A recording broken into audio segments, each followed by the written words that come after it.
Today is April 9th, 1995. The survivor is Mara Schwartz. The interviewer is Karen Leeds. We're doing the interview in New York City, USA, in English.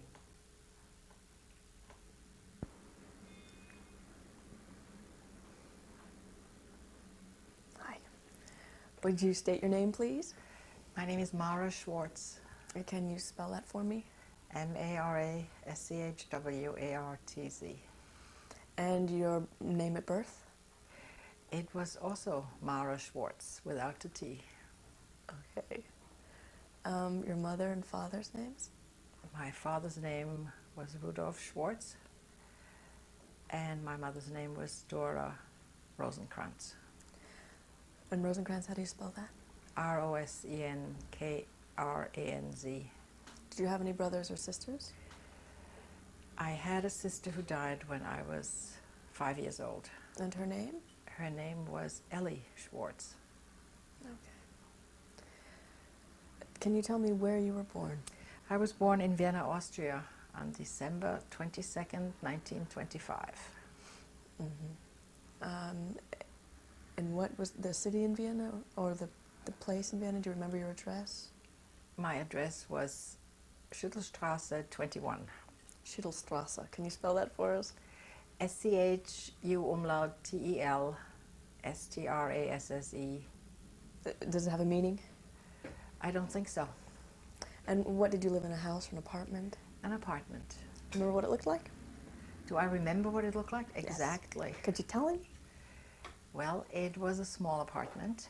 It had an entrance hall with the kitchen to the right. You walked into a living dining room, and it had a bedroom off the living dining room and a small bathroom off the hall. And what was the decor? What were the colors? I don't remember the colors. Did you have your own room? Did you share a room? No. My bed was, when I was little, my bed was in my parents' bedroom, when I was very little. Although I don't remember it, I remember the bed somehow. I remember the crib and the side of the crib.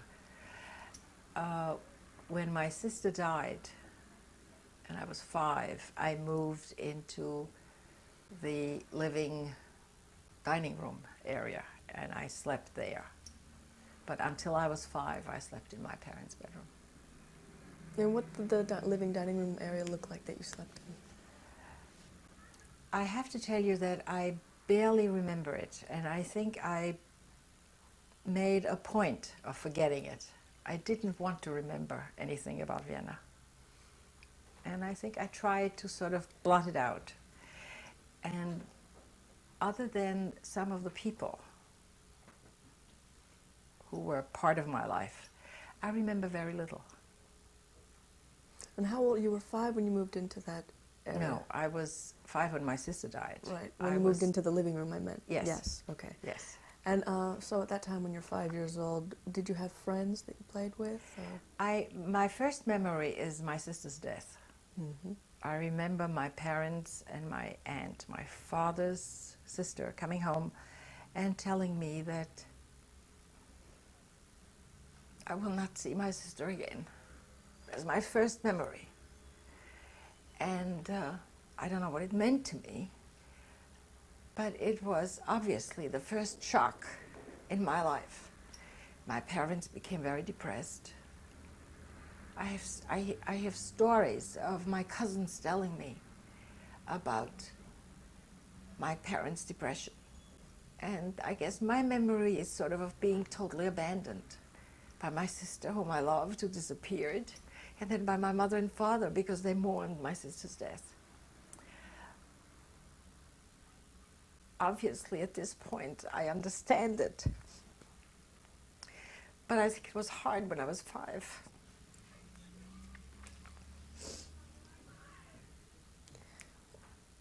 And then life sort of resumed normally, as it was, until I was 12. I remember the school I went to in Vienna. I went to a Volksschule in the neighborhood, and then I went to a gymnasium. I was 12 when Hitler marched into Germany, into Austria, from Germany into Austria. Was your family very religious? Not very. They were religious up to a point. We had all the holidays. We had a kosher house. We went to synagogue on the holidays. I don't remember going every Shabbat. What was your favorite meal? Breakfast. I had breakfast with my father. Before he went off, he had a business, he had a store. Breakfast has always been my favorite meal. It's probably the only time I saw my father. What did you usually have for breakfast? Coffee with milk. How Oh old yes, were you? absolutely. I remember refusing to drink milk since I was old enough to say no. I hated milk. Also, you know, milk was not pasteurized milk. They used to bring it and boil it, and it developed a skin on top. And I hated that skin on top of the milk. And I would not drink milk. The only way they could get you to drink milk was give you coffee. Give me coffee with milk in it. I mean, it was café au lait, but I drank coffee with milk. And rolls, those sort of special rolls. What kind of store did your father have? My father had what was known as a dry goods store. I think he sold shirts, underwear, buttons, cufflinks, this sort of thing. Did he come home late at nights? He must have come home very late at night because I remember him for breakfast. Did he have a favorite meal that he ate every day at breakfast, or a set? Not really. Not that I remember particularly. What did you do with your mother? My mother also helped my father in the store, and I think I spent more time with friends. I had a particular friend who lived around the corner, who now lives in Australia. What was her name? Irene.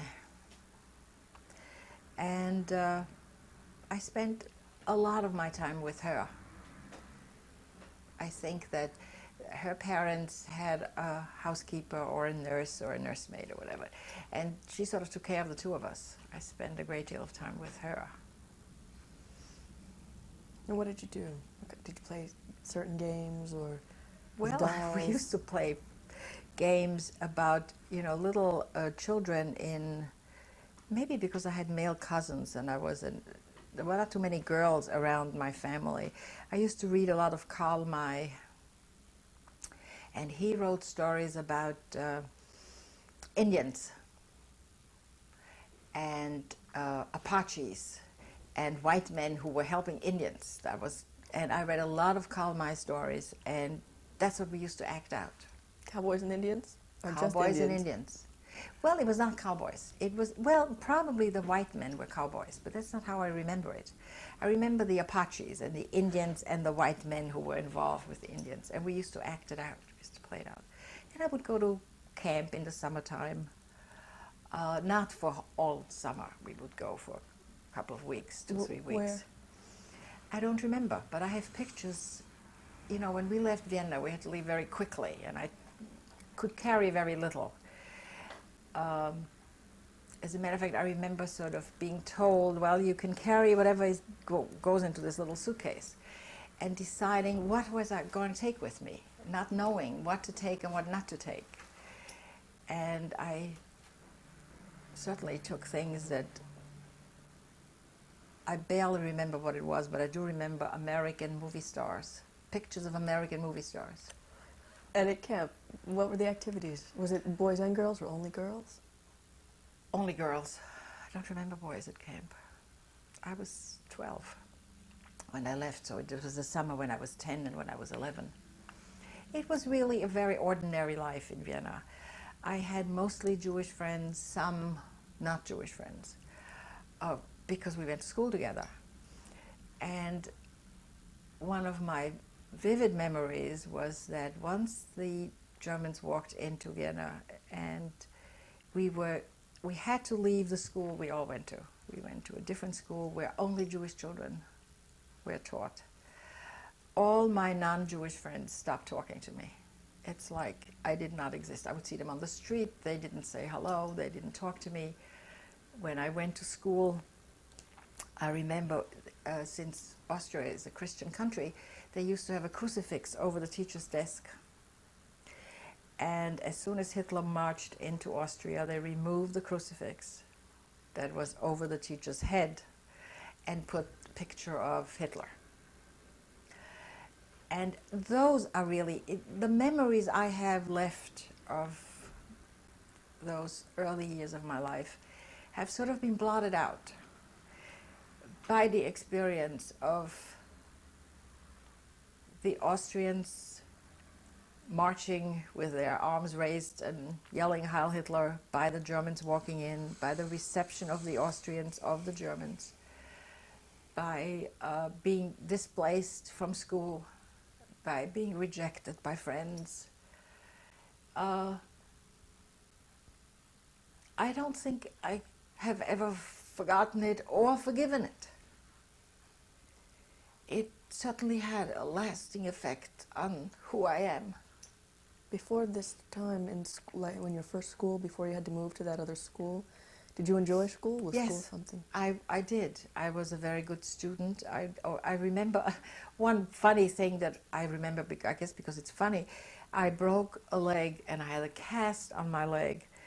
And on the bottom, I guess the cast had a sort of piece of metal on the bottom. I mean, that's how they used to do casts in those years. And I used to run to school on this sort of cast with a piece of metal on the bottom and run just as fast as anybody else as I was going to school with this broken leg. I don't know why I remember that. Did you have a favorite I guess it was fun to sort of to prove that I could keep up with everybody else, even though I had a broken leg. Did you have a favorite teacher? I remember the principal of our grammar school. Somehow his picture is in my head. I don't remember his name. I don't know why I remember him particularly, but I remember his face. If, you know, I really don't. I think that whatever good I experienced, and I'm sure there was some, I blotted it out. Did you have a favorite subject? Math. Definitively. Which was, I guess, also very unusual for girls in those years, and that sort of pleased me, that I was different, or, you know, that sort of appealed to me, even when I was 12, to be a little different.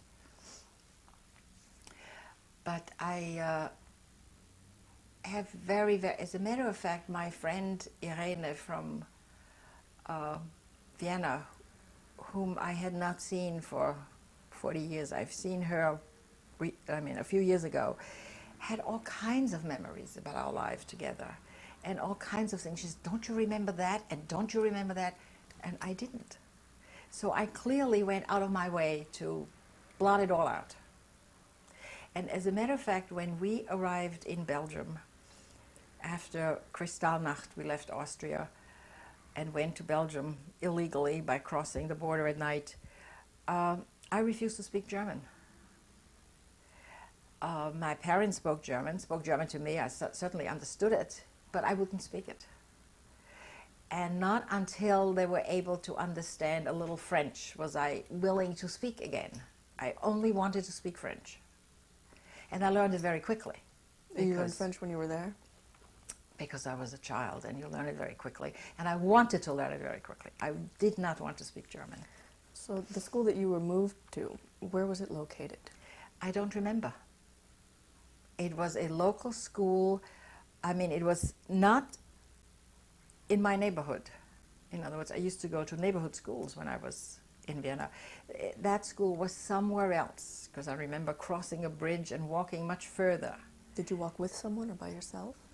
Probably with the people from the school, but I don't remember it. I have no memory of all of that. How long were you at the school before Kristallnacht? I think we were kicked out of school in the summer. Hitler walked into Austria in March. We were kicked out of our school in the, before maybe June. And or maybe not right away, maybe when the school year started again in September, we were not allowed to go back to our school. We had to go to a local school with volunteer teachers who were willing to teach Jewish children. But we left after Kristallnacht. Kristallnacht was in November. of 1938, and we left very shortly thereafter because after Kristallnacht, my father's store was confiscated. In other words, they put a lock over it and he could no longer enter it. So he had no way of making a living, and our apartment was confiscated. Somebody from the party walked in and took an inventory, opened all the drawers, everything that there was, you know, whatever we had, some silverware, some linen, books, whatever there was in the apartment, a radio. I mean, he just made an inventory of everything he saw. And then he handed my mother the list, and he said, well, you have to leave by, I don't know, November 1st or December 1st, I don't remember the date, and whatever's on my list must remain in this apartment. So we had no place to live and no way to make a living for my father. And so it was time to go. I'm sure my parents left reluctantly. They were not sufficiently wise to have made arrangements in advance or to have, although they inquired about coming to America. They went to the American embassy. I think the other thing that was going on is that I was 12 years old and no one talked to me. Who ever believed that 12-year-old children in those days had any feelings or worried about things or needed to know things? So I don't really know what they did. But I do know that after that, I was told that we would leave, that I went to see my grandparents. Where were they? They lived in Vienna. It was the last time I saw them. They died in Theresienstadt. I went to say goodbye to some of my other relatives, and we left. We took a train, went across Germany, where there was no more border between Austria and Germany, and arrived at the border at, I think it was Aix-la-Chapelle on the French side and Aachen on the German side. Before we get there, what do you remember about your grandparents? My grandfather was a religious Orthodox Jew. They were my mother's parents. My father's parents lived in Poland. I never met them. They died naturally. They died before the war. My father was one of 7 or 8 children, and all the children left Poland to come to Vienna. And no, that's not true. Some stayed in Poland. I never met them. My father left and came to Vienna when he was about 13. But I knew my mother's parents. Those are my mother's parents. And my mother had a brother, a sister, 2 brothers and a sister, and I knew all of them. And I was very close to them. My grandparents had a grocery store. And I used to love going there because they would always give me cookies and salami and food, and I just loved visiting because I was their only grandchild. So I was very spoiled by all of them, all my mother's brothers and sisters and my grandparents. And I remember my grandmother's apartment. She would keep it impeccably clean, unlike my mother, who was not so particular about her housekeeping. But my grandmother was, and that's one of the memories I have. They had to be very careful in my grandmother's house because everything had to be always perfectly neat. I tend to keep after my grandmother.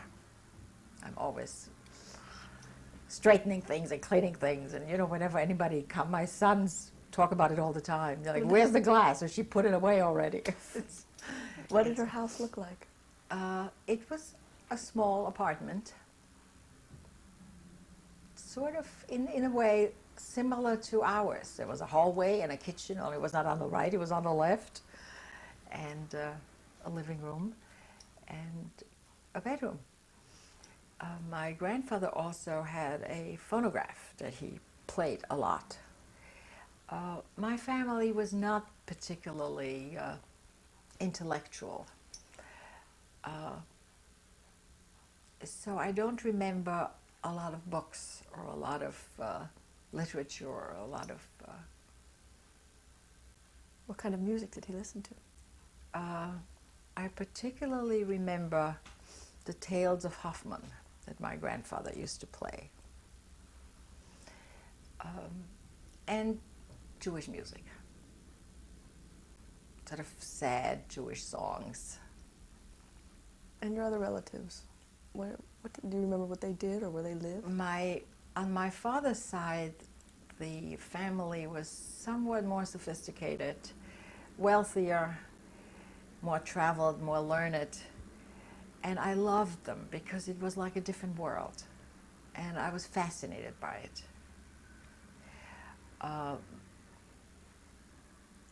In some way, my cousins were more sophisticated than I was.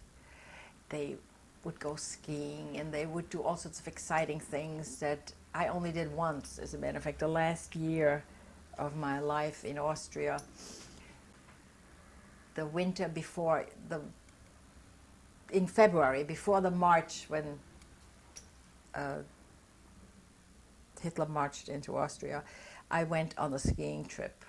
And all I had was my aunt's clothes, my aunt's outfit, and my cousin's skis, and they sort of outfitted me, and I went skiing with my public school. I remember the trip with the teacher and the kids from the public school. Were you good? No, not at all. As a matter of fact, I think I won the booby prize because I was the last one. We had a slalom race at the end of this week of skiing, and I came in last. And so I got the prize for being last. Did you get hurt at all? Did you fall a lot? I fell a lot. Didn't get hurt, no, but I fell a lot. I remember stopping the skis by sort of sitting on them. You know, one way of stopping is you just fell on your skis and you sat on them. But I enjoyed it. It was sort of, because my cousins did that, and that was sort of the sophisticated thing to do. Boy cousins, girl cousins? Boy cousins. Remember their names? Oh, yes, very much so. I still see some of them, the ones that are still alive. Then it was Seidler, Harry Seidler, who is actually a world-famous architect in Australia. And his brother, Marcel, who died several years ago, but I know Marcel's children have come to visit, and I know them, I see them. And they were my closest relatives, really, I mean, younger. And I always looked up to them. They lived a sophisticated life. Mine was simpler. So, and do you remember the night when your parents decided that they would have to leave? Well, it was right after Kristallnacht. I mean, I remember Kristallnacht. I remember seeing the synagogues burn. I remember walking out on the streets and seeing the synagogues burn. And I just remember the feeling of, this can't be true. Cannot happen. It can't be. And I think it was then that I decided I was just going to forget about the whole thing. That I was not going to let it superficially interfere with my life. I was not old enough to know that by pushing it down, it interferes anyway, in some other way. When you saw the synagogues burning or burned, was this the day after, or actually you saw the fires? I think I actually saw the fires. It's, you know, after a while, it's difficult to be certain what you heard and what you really saw. My memory is that I really saw it. But I would not say 100% that I really saw it. But I think I really saw it. And the day after was, everybody was very frightened, and everybody listened to the radio, and they listened to Hitler make these mad speeches, and I remember the sound of the voice. I cannot tell you that I remember what he said, but the sound of the voice, I mean, I could hear it in the middle of the night, and I would tell you that's what it is. It has, that sound of his has never left me. And that sound has never left me, as well as the anti-aircraft sound I heard during the war. I mean, I can wake up in the middle of the night and sort of hear something and say, this is anti-aircraft. And then I said, no, it's not anti-aircraft, it's a motor on the street, but it's still in my head. Do you remember what the streets looked like the day after? Anything specific? The marching of the soldiers. And but again, you see, I'm not certain whether it's something I saw or something I saw later in movies, in newsreels, and think I've seen. I'm not certain. But I remember my parents saying that we must leave and that we must go and say goodbye to whoever there was to say goodbye to. And that we were leaving. And then I was told, here's a suitcase, whatever you want to take. What color was your suitcase? It was a leather suitcase, a sort of, tan leather suitcase. And you said you took pictures of American movie stars? Yes. Who were your favorite American movie stars at the time? I was madly in love with Robert Taylor, Tyrone Power, I don't know, Cornell Wilde. I mean, you probably don't even know them, or you've heard about them, but you don't know them. And Shirley Temple, absolutely, and Diana Durbin. And then there was somebody I used to, we still kid about this because Janet MacDonald, I used to call her Jeanette MacDonald. And for years, everybody says, who is she talking about? Who is Jeanette MacDonald? Well, it's Janet MacDonald and Nelson Eddy were those are all people you probably never heard of. They're actually my favorites. Yeah. Well, I don't believe that. I love old movies. But oh, yes, if you like old movies. And Diana Durbin, I loved. I thought she was just wonderful. I had the fantasy that I looked like her. What was your favorite movie of hers? I don't know, but there was one with Stokowski. I don't remember the name of the movie, but I remember her singing and the orchestra and Stokowski conducting, and it was sort of my fantasy that that's what I could be like. She took these pictures. Do you remember if you took like a special shirt or pants? I don't remember. I really don't remember, but I know that it was very difficult for me to decide, and I think probably part of the decision was I'm not going to take anything. I mean, I took these movie because I felt like I had to take something, but that I couldn't decide. How could you decide what you're going to take? There was no way I could do that. And so I think I just sort of said to my mother, pack whatever you want, and I sort of snuck those pictures in on the bottom, and I didn't really want to get involved in it. It's sort of when I began turning off to all of that. Remember what you were wearing when you had to leave? No, do not.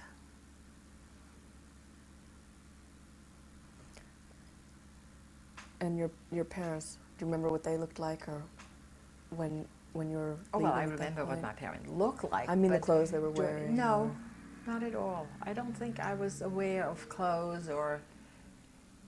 No. How did you get to the train station? How did we get to the train station? I don't know. I remember sitting on the train for a long, long time, and I don't remember that. I think I remember mostly bad things. I remember arriving at the border, and we had no official papers to go into Belgium.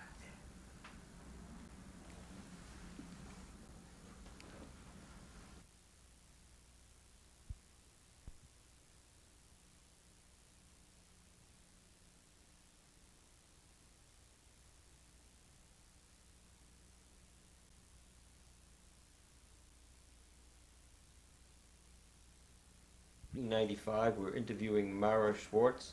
The interviewer is Karen Leeds. We're in New York City, New York, USA, and the language is English. Okay, so let's go back to the platform. You're on the platform waiting for the train. That part I don't remember. I remember the train ride. I remember some of that interminable train ride because it went What all time of through. day? It must have been. It was all daytime, so it must have been all through a day. I remember nighttime at the border. And where did you sit? At the window, looking out at the window, and I remember this interminable trip. And when we arrived at the border, we were told to get, well, originally, no, that's not how it went. First, we went to Aachen, where we were supposed to make contact with someone. You see, I didn't know the details. I mean, my parents knew all of this. We were supposed to make contact with someone, pay the money, and not a lot of money, but an average amount of money. I mean, like maybe a few $100s each, you know, not thousands of dollars. We didn't have lots of money. We had a little money, you know, not very much. And so we paid the sum of money to someone who then told us how to proceed across the border. That we are to take the train to the border, get off the train at the border, not to cross the border because we had no papers to get into Belgium, no official papers. To get off the border, to go through the gendarme, through the, what is it called? I can't think of the word in French, la douane. I can't think of it in English. Customs, thank you very much. You go off before you go through customs, thank you. And you then you let them take care, I mean, you let them check you out on the German side, and then you start walking on the road, and you will meet two men, and you will give them the password, and they will take you across the border. And so we went to the, and I clearly remember getting off on the German side, getting off the train, and then being examined by the German customs, or the German border police, really, is what I'm talking about. How did they examine you? The border police. First of all, they stripped you down bare. My memory is that I was menstruating, and that they went through the pad to look for, I know what. My mother gave me one of her rings to wear. They took it off my finger, put it into a Winterhilfe box, which is like a tzedakah box, but it was for Germany. Winterhilfe is help during the winter. They threw that ring into this box. They took whatever my mother had, and then they said, now you can go. And we started walking, and we saw, I was with my mother and father at that point, just the two of us, the three of us. And we saw these two men coming down the road. But before we got to them, a German soldier ran after us and stopped my mother. I was walking with my mother, and I think my father was ahead of us. That's probably why I said the two of us instead of the three of us. I think my father was walking a little bit ahead. And he said to my mother, I know you are going into Belgium illegally. I know that it's dangerous for you. If you come with me, I can take you a quicker way that the Belgians do not know. And up, there was a big hill, there was a railroad track and a big hill, and I'll take you up there. They can't do that. They have to walk on the road, which is much more dangerous, and I'll get you to that light, and that's the light where you have to be in order to be on the Belgian side. And my mother obviously did not know what to do with this. And there was sort of this conference between my mother and my father spoke to these two men who came along, who, when he gave them the password, were supposed to tell him what to do. And they told him, if this German soldier will take you across, you'll be better off with him. It is true that it's safer. He has a shorter route that we can't travel. And so we went with this German soldier who took us across the railroad track and who took us halfway up the hill, and he said, you go all the way up the hill to that light, and that's where they will meet you, they'll be there. And I often wondered why this guy did it. Did he do this every night? Did he do this? My mother was very beautiful. Did he do this because he thought my mother was beautiful? He wanted to help this pretty woman and her daughter? Did money change hands at all? No, he never asked for anything, not at all. Is this something that he did, you know, every night as people came along? I have no idea. But anyway, he did it for us. We were on the other side, those two Belgian people whom my father had seen there were all the way up on that hill. A little bit later, we had to wait for a while. They led us into that house, and in that house there were other people who had gone across the border illegally, and there were like several families, a few other children. I do not remember them at all. I just remember there were more people. And then they took us, we were walking again in the dark for not very long, 10, 15 minutes. And then we were on the Belgian side, and we could take a train into Aix-la-Chapelle on the other side of the border. It's Aachen on one side, it's Aix-la-Chapelle on the Belgian side. And from then on, we were in Belgium. Now, it was known about Belgium that once you arrived, they didn't ask you where you came from. In other words, they would not allow people to work in Belgium. They didn't give working permits. They didn't allow you to have a business, but they didn't ask you where you came from. So once you were there, you were safe. And when we were in Belgium, this was in 1938, the Germans did not arrive until 1940, and the war started again, and they did not really start pursuing Jews until 42 in Belgium. So we lived in Belgium, supported by the American Joint Distribution Committee. I'm recently reading the biography of the Warburgs. And the Warburgs were very influential in creating the American Joint Distribution Committee and supporting all the refugees in Europe, which is sort of an interesting aside to the story. It's like a detective story to read all about how they lived and, you know, the connection between the Warburgs and Germany and their life in Germany and so forth. Where did you live? We lived at first in Antwerp because my father had a brother who lived in Antwerp. And that's why we went. His brother was not able or willing to help us. I don't know which it was, but he did not. I was living with an American family. It was customary in Antwerp for Jewish families to take in refugee children. And since my parents lived in one room, and really there wasn't room for all three of us, my mother agreed to let me live with a Belgian family. The Belgian family happened to be an American family, and that's how I first heard my first English, was when I came to Belgium and lived with this American family. And they were talking English to each other, and I guess, I don't know what they were talking to me since I didn't speak French. That's when I learned it. I don't know, whatever. I was very miserable. I had never left my mother in my life. I was 12 years old, 12 and a half years old. I didn't know what hit me.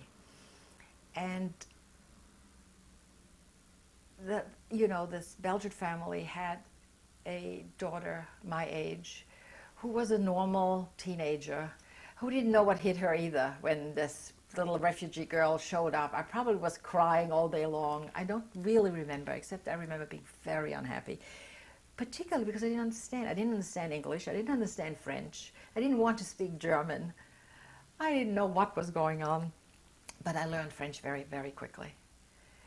And I then, as soon as my parents were able to find an apartment that had 2 rooms rather than just one, I went back to live with them. When you were alone, though, you had already started school at this time? Well, the schooling that I had was very minimal, because when I first arrived in Belgium, I stopped school at the age of 12 and a half in Austria.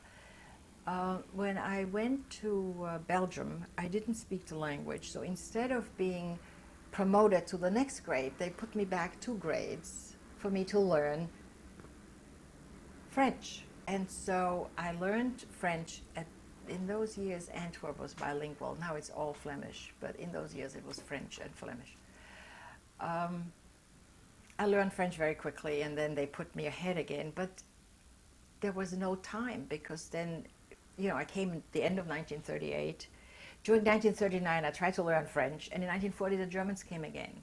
So I never really had any kind of basic education. Essentially, between 1938 and 1946, those were lost years. I lost my whole adolescence. It was never really, I had the mentality of a child, and I think I maintained that until I was 20 or something like that, when I was trying to start catching up with. How long did you live with this American family in Just, Belgium?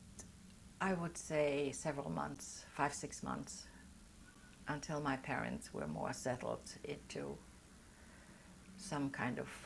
And then I met other Belgian families who were, one of whom is still a friend of mine now. She married an American soldier and lives in New York, and I still see her.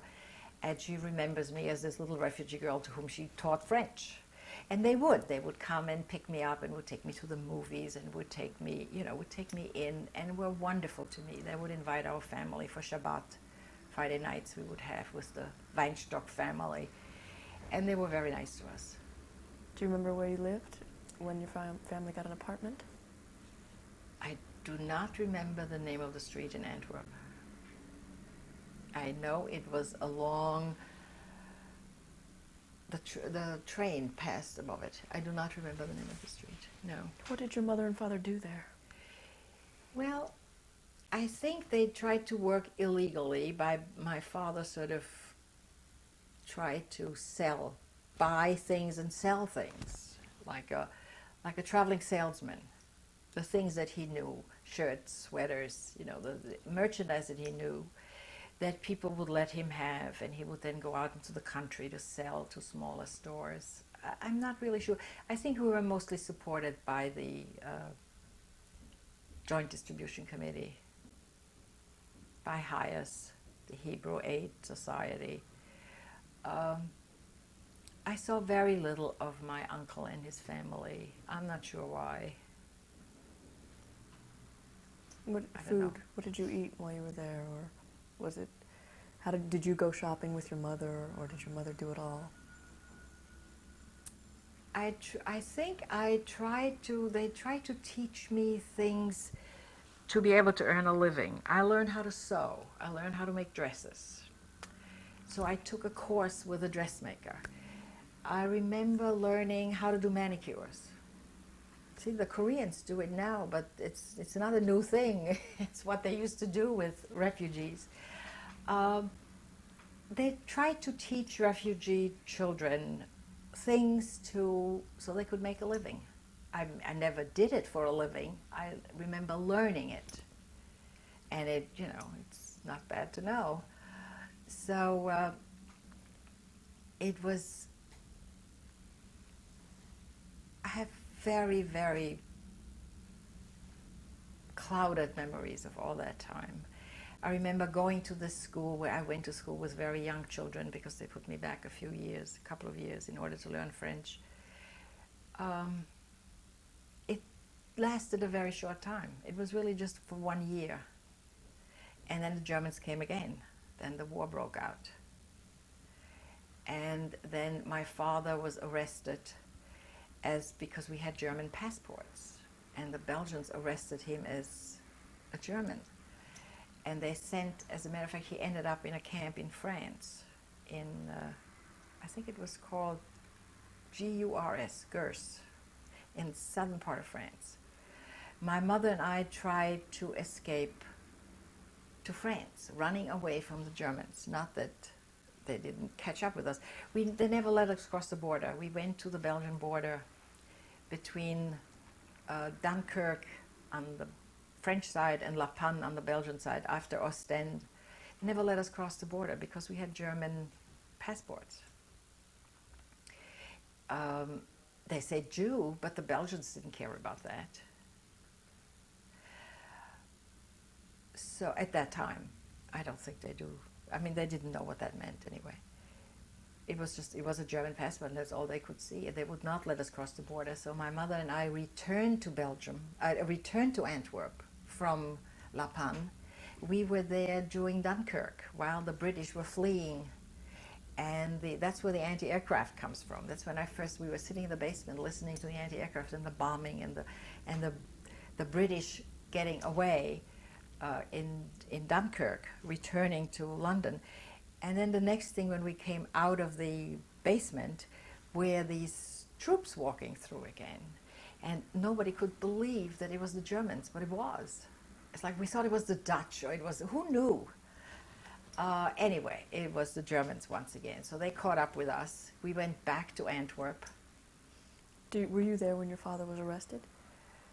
I think my father was not arrested then. I mean, the Belgians sort of collected them, said you have to come to such and such a place, and he went. My father came back. How, I'm not certain. I think that as far as I know from the story, he lost a great deal of weight, but they didn't really watch them terribly. They didn't feed them, but they didn't really watch them. If they walked out of the camp, they could just leave. And he somehow came back. Talking about this, what it makes me feel is seems to have been very little communication between my parents and me. It's like they didn't tell me anything. And I was sort of lost. And that's how I remember the years, as sort of lost and repressed. I don't know what went on. I don't know who said what to whom. I don't know who went where. I don't know why. I have sort of snatches of memories, but I can't give you a total picture of it all. It didn't all come together in a way until I got married and had children, when I sort of felt like I had to pull it together in some way. And that's what I did. I went to school. I became educated. I learned about Judaism. I learned about being Jewish. I wanted. You told me I would need it.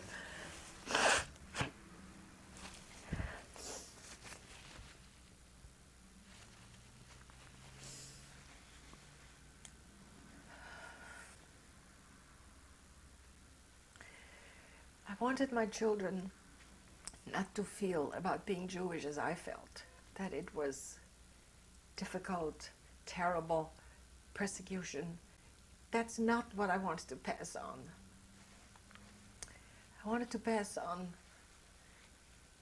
that it was joyous, that you could celebrate holidays, that you could learn what it means to be Jewish in a positive sense. That to be Jewish has to do with being generous, giving tzedakah, taking care, learning about contributions of Judaism to Western civilization. I wanted all the positive parts of it. And the only way to do it is to learn about it. I knew nothing about it. I mean, I was a little girl. I went to synagogue. I sort of used to ask my father questions, and he would say, well, we do it because we're Jewish. Well, what does that mean? I knew nothing. And I suddenly realized I couldn't pass it on unless I learned something. And so I went out and learned. I had to know about it. And what I wanted to pass on was the good part of it. I didn't want them to be Jewish because we are persecuted. I wanted them to be Jewish because we celebrate it, because it's a good thing to be. And it wasn't really until I hit that point that I sort of feel like I was able to pull it all together, who I was and what I wanted to do. How old were you in Antwerp? You were there in 2 Antwerp, years? I was born in 25, but at the end of 25. So in 1940, I was 14. And when I came to this country, I skipped a lot. Did you have friends in Antwerp? Antwerp, I had friends, yes. I had some friends who were also refugees. But I didn't want refugee friends. I wanted Belgian friends. I wanted to be like everybody else. I didn't want to be a Jewish refugee. And I made Belgian friends. I went out of my way to meet Belgian friends. What did you do with them? What did we do? We went ice skating, which I learned in Vienna.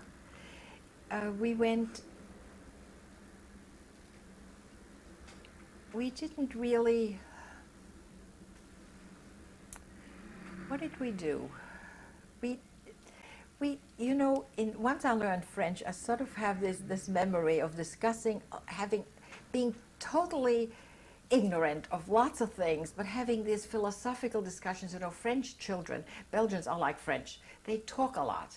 You know, if you know the Roma movies, the French people get together, they always have these big philosophical discussions. I'm not sure they know what they're talking about. I certainly didn't know what I was talking about. That's what I remember. And we used to always end up every discussion with tout est relatif. I mean, you know, nothing matters. Everything is relative. And it was sort of, it made me feel like I was like everybody else. And that was more important than anything to me. And that's why when, at the end of the war, the most important thing for me was to get away from all of this. And I married an American soldier. I came here as a war bride. It's just that once I got here, I realized that that's not really who I was. And that's not really, you know, he was not Jewish. And I lived in a non-Jewish world with very nice people, but they were totally foreign to me. And it was then that I realized I had to sort of take stock and find out who I really was. So you were in Antwerp for 2 years, and where did you go next, and how did you get there? After Antwerp, the Germans started taking people into sort of collection areas where they then sent them on trains to concentration camps. We didn't really know what that meant, but we knew to avoid it. And so we left Antwerp, which had lots and lots of Jews living in Antwerp. And we left Antwerp and went to Tilf. And we went to Tilf, which was a small town outside of Liège, because I knew a Belgian family there whom I had met when we were trying to run away to La Panne. And in those years, once I had learned French, my parents spoke very poor French. I was sort of the trendsetter. I mean, like, whatever I said we should do, we did. And so I said, well, we got to get out of Antwerp. My father had come back from the camp. Let's go to Liège. So we went to Liège, and again, you know, you look for a Jewish community. They didn't really know what to do with us, but they said, well, if you go to Tilf, it's outside of Liège, life is cheaper, apartments are cheaper, whatever, housing is cheaper. We ended up in Tilf. And again, my father ended up by buying and selling goods that he could get from wholesalers, and then he would go around with his little suitcase and sell things. He made enough money to support us. Not very well, but, you know. And we lived in Tilf, and it was in 1942 when the Germans again started pursuing Jews, not only in Antwerp and Brussels, in Liège as well. At that point, we got our papers. First, I worked in a weapons factory. First, we got papers to do forced labor in a weapons factory. And there, too, I traveled with other Jewish children that I knew. Actually, two of the Weinstock daughters, whom I knew from Antwerp, also had ended up near Tilf. It's a sort of disjointed story, but that's how I remember it. We traveled into Liège to go to this weapons factory. And again, we were separated. All the Jewish forced labor was separated in a room, and we were testing parts of weapons. And in other words, the little piece of metal that was part of a automatic rifle, let's say, I don't really know what it was, but part of something else, some weapon, had to fit through this part, but not through that part. You know, you had a gadget in your hand, it had to go through here, but not through there. Then it was the right thickness. And then you threw them into a pile. That was a good piece. And I remember we had a quota. You had to do 10,000 a day. Well, by the time, after 10, I'm not sure it was 10,000, 3,000 a day. After 3,000, we decided, well, now we're going to throw the good ones into the bad ones. I mean, we were doing sabotage, even at that time, as much as we could. And that lasted for several months. At one point, the Gestapo came and wanted to take all the Jews that were working in this weapons factory and take them away. And my friend Esther, who is the one, you know, I told you, who married an American and came to this country from Antwerp, was also there. And she was, they were Belgian Jews, not refugees. And she went to the manager, the Belgian manager of the factory, and said, you know, you have a quota to make, and if you let all these Jewish workers be taken away now, you're not going to make your quota, and it's going to be bad for you. And so he decided, well, this was true, she was right, and maybe he better not let these Jewish workers be taken away so easily. And so there was a counter order. But in the meantime, those people who had already gotten onto the trucks were on the trucks. There were 5 people in front of me, mounting onto the trucks to be taken away to concentration camps, or to some camp we did not know where in those years. We just knew it was not good, but we didn't know what. And so there was a counter order. We went back to work. At that point, I decided I was not going to go back anymore, that I escaped today by 5 people, but I wasn't going to escape the next time. And so I went to somebody in Tilf, who's in Hill. I was as a friend of mine, in whose house I overheard conversations about communism and underground. I heard people talk in the background. And so I decided, well, I was going to find the underground, and I was going to tell them to take care of us. But how do you find, who's the underground? How do you find the underground? So I went to, because I had overheard conversations in that household, I went to the father of this family and I said, I'm looking for the underground. I need to be helped.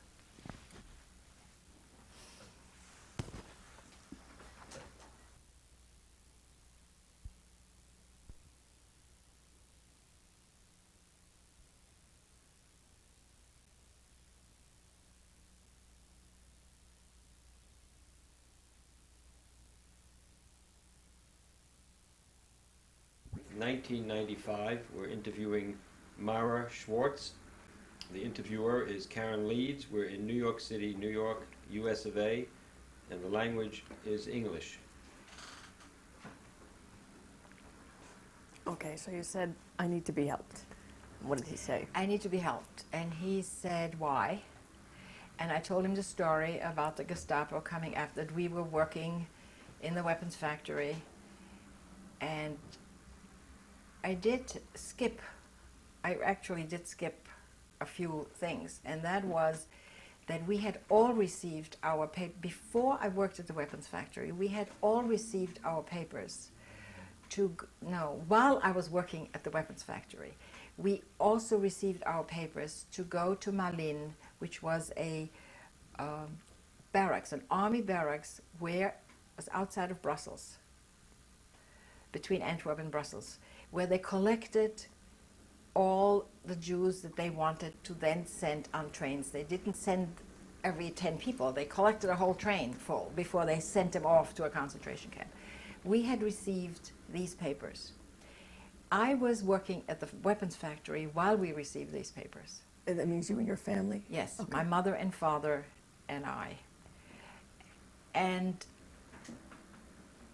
at that time, that was when I went looking for the underground. And I said, we need help. We received these papers. And I was then told that they would take care of my parents, but that while I was working at the weapons factory, I was safe. And they had too many people to take care of, and they would take care of my parents.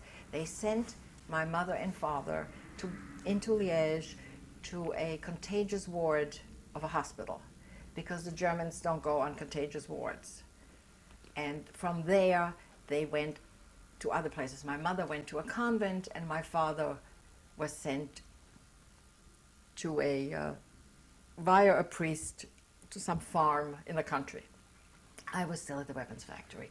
Then the incident happened with the truck, where I almost was taken, and then I went back and I said, I'm not going back to that factory anymore. How old are you now? Now I need help. And they said, yes, now we'll help you, because now we agree. It's too dangerous for you to go back, because, you know, today you escape, tomorrow they'll come back for you. How old are you now? This was in the summer of 43, and so I was 18, not quite 18. In the winter I would have been 18. I was 17. So when did you you left Antwerp in I left Antwerp in 42. 42? I was 14 when the Germans came in 1940. I left in 42. At that point, when the underground, or the people in the underground took care of my parents, and then I was first sent to the mayor of the village of Tilf, who was a member of the underground. I knew his daughter, and I was up in the attic. But it was really untenable because people came into his house, people in the village knew me, they heard steps, they felt that it was too dangerous. They had to send me somewhere else. So they sent me to another family in Liège, and I was in the back room of a family that I had never seen in my life before, and I was just sitting there crying my eyes out because I had nothing to do, I didn't know what to do with myself, I didn't know where my parents were. I had friends in Brussels, I didn't know what had happened to them. Who went from Antwerp to Brussels. When we went to Tilf, they went to Brussels. People sort of try to move thinking that if they move, they won't be found to begin with. And so I was very unhappy, and it was a very nice Belgian family, and the woman said to me, well, you know, if you're going to sit here and cry all day long, what do you want to do? And I said, I want to go to Brussels. I want to go to my friend. I can't stand being alone. So they gave me money to take the train to go to Brussels. I mean, they couldn't control me. They couldn't say, you can't go. At that point, I did not have false identification papers yet. It was at that moment that they said, well, if you're going to start traveling around, you have to have false papers instead of, you know, my regular identification paper, which everyone had in Belgium. Everybody walked around with IDs. And so I got my false identification papers, and it was at that point I mentioned to you previously that my name, the initials were reversed.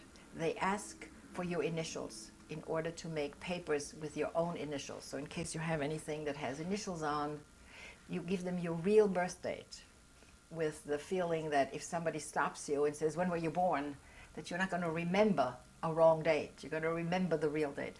So I had false identification papers with my birth date, a different place, obviously not Vienna, Austria. I was born in Belgium somewhere.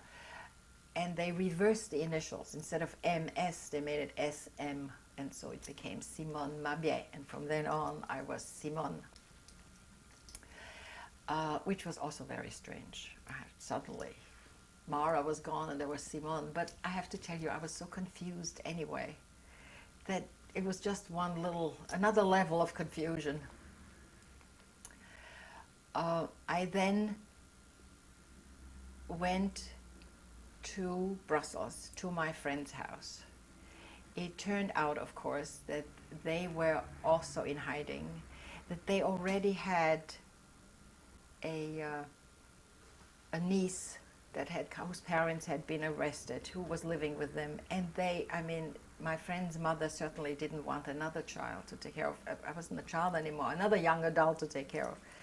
But there was someone in where they lived, in the building, a painter, a Belgian painter, who had a young family, a son and a daughter. And he said, okay, you can come and live with me. And he used me as a model. And somewhere in Belgium, there are paintings of me. I mean, he may have never sold a single one, and they may be in someone's basement. Somewhere in Belgium, I was a model for a painter for a few months. And then people in the neighborhood began saying, oh, this is dangerous, you can't really keep her. You know, you have children, and what's going to happen to you? You can't do that. So they asked me to leave. So then I left again. While you lived in this neighborhood, did they call you Simone Mabier, or did they call you... Simone. Once I had those papers, it was Simone. How do you with my spell friends, that? It was Mara. With them, it was Simone. It was very confusing. How do you spell Simone Mabier? Simone is S-I-M-O-N-E, and Mabier was M-A-B-I-E-T. And then I found another place, and I sort of did this on my own because I really didn't want to leave Brussels, where I had friends, where I wasn't all alone. And I then found a place in a family that had a newborn baby, and I took care of a newborn baby, and that I remember as wonderful. I mean, there was a little creature that I sort of, my very own, that I could take care of.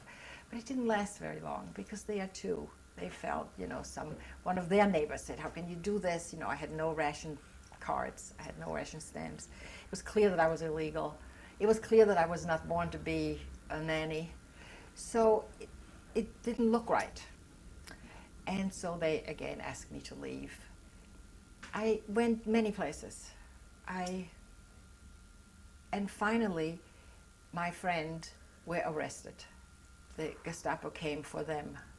They found them, I don't know how, but they came. My friend and his mother were taken. His father and brother were not, because they weren't home. So the father and brother were away from home, not taken. My friend and his mother was taken. They were taken to the Gestapo headquarters. They were taken to Malin and on the train into Auschwitz or somewhere. Your friend, what was his name? His name was Heinz Kravitz. And how did you meet him? He was in the camp with my father in Gers, when all Belgian Jews were. And my father used to talk to him about me. And so when he came back, he looked for my father and for me. And that's how I met him. And what did he do? He was also very young. I mean, I was close to 17. He probably was 18 or 19. But he was trained to be a watchmaker. Just as, I was trained to be a seamstress, to do manicures. He was trained to be a watchmaker. And his father was a jeweler. He came from Berlin, and his father was a jeweler. They did have a jewelry store, so somehow watchmaking and jewelry is sort of related. But who knows what he would have been. I mean, none of us were educated. None of us had any schooling from very young because of all the upheavals. He was taken, and I've heard the story subsequently, and I'm not sure how. But I think it was from someone who was on the train with him. He always had planned with his brother that if they were arrested and if they were sent away on the train, they would jump. They would jump the train. They would come back. They would meet each other. They always said that. And they had a place where they would meet. And his brother, who was not taken, went to that area, some park in Brussels, for weeks on end. He never came back. And subsequently, we had heard from someone who did come back that he wanted to jump, as he had promised his brother he would do, and that his mother said, "Don't leave me." This is the story I heard. And so he didn't jump. And I've never heard about it again. I've heard that story several months after he was arrested. I think my memory is that somebody did come back from that train with that story. But I'm not certain anymore how that story came to me. So where was I? I lost it. You had just moved from being the nanny. Oh, right. And then I left, once he was arrested. You see, I was also in contact with my parents, but never directly, because I didn't know where they were. We had a contact, and my parents would write to the contact, and I would write to the contact, and then they would exchange. The contact knew where we were. And that was done so that in case any one of us is arrested, we don't know. Nobody, I could not give away where my parents are if I didn't know where they were. And so I wrote to my mother saying that I wanted to leave Brussels once he was arrested. And I was sort of going from pillar to post. I had no reason to stay in Brussels. And my mother was in a convent. My mother was with Les Sœurs de la Miséricorde in Charneux. And my mother asked the Sister Superior if I could come there. And she said that would be okay. And so somehow, again, through the contact in the underground, they let me know. And they let me have some money so I could take a train. Then I had some incidents on the train because they stopped people all the time. but I had false papers, and there was this German soldier who sort of took my card. And you know, we also knew that false identification cards came from certain villages, because only certain villages were willing to provide them, and that the Germans knew that. Now, they didn't know all of the villages, so you never knew when you were arrested with a false card whether the German wasn't going to figure out that this was a false card. And I was on the train to go to my mother, to the convent where she was in Charneux, and Germans checked trains all the time, streetcars, trains. I had an incident on the streetcar as well, but I'm mixing it up. Okay, on the train, the guy, German soldier, comes by, gets everybody's identification card, and looks at them, and then he looks at mine, and he looks at me, and he looks at the card, and he looks at me, and I said, oh my God, what does he see? And he suddenly gives it back to me, and he says, Simon is a very nice name. And he gave it back to me, and he was gone. I don't know what he was looking at. But I don't know. But I was very scared. What was the incident on the streetcar? The incident on the streetcar was I was still with my friend in Brussels. And we were on the streetcar. We all had false papers. No, this was before the false papers. This was before the false papers. Because, again, the Germans stopped the streetcar, and they came looking for identification cards. And my friend and I looked at each other, and he said, we have to get off the streetcar. And I said, I can't get off the streetcar. The streetcar was going. He said, jump. And I said, I can't jump. There's no way that I can jump off a moving streetcar. And somehow the streetcar came to a stop. And so the two of us got off that streetcar in a second and ran. And the next day we went back to see whether that was a streetcar stop. And it was not. So obviously the conductor stopped in case anybody had to get off the streetcar. I mean, this was done in Belgium all the time. You know, the people in the underground sort of knew how to foil the Germans as best as possible. And so we just got off and ran, and nobody caught up with us that one time. Is that what made you decide to get false papers? Well, no, I think the false papers had to do with you had to wait for them. You know, we were in the process of getting them, but you didn't get them right away. You sort of have to wait till they come through, till they're approved, etc. That incident was before papers because we didn't have any, which is why he said, we better get off the streetcar.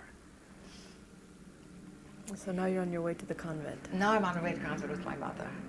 At that point, the convent was a children's home. It had small children. It was sort of like an orphanage, really.